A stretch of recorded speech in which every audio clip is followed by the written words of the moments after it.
দ্বিতীয়তে আজি আমাৰ কেবিনেটে 2 লাখ চৰকাৰী চাকৰি আমি কি ধৰণে কেনেকে দিব পাৰি এই বিষয়ে সিদ্ধান্ত লবৰ কাৰণে মুখ্য সচিবৰ অধীনত এটা টাস্ক ফোৰ্স গঠন কৰি দিছে আৰু 3 মাহৰ ভিতৰত এই টাস্ক ফোৰ্সে ৰিপৰ্ট দিব যে কেনেকৈ অহা 5 বছৰত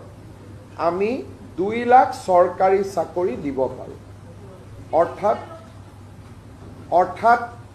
মুখ্য সচিব ডাঙৰীয়াই প্ৰতিটো বিভাগৰ লগত কথা পাতি চৰকাৰী বা চৰকাৰৰ দ্বাৰা নিয়ন্ত্ৰিত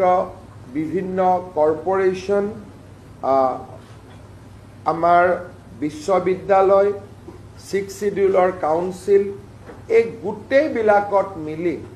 অহা 5 বছৰত আমি কেনেকৈ 2 লাখ যুৱক যুৱতীক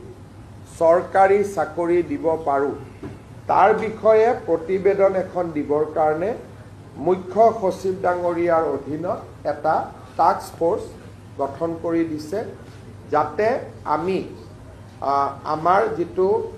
অসমৰ যুৱক যুৱতী সকলকে যি প্ৰতিশ্ৰুতি আছিল তাক যাতে আমি ৰাখিব পাৰোঁ বা তাক যাতে আমি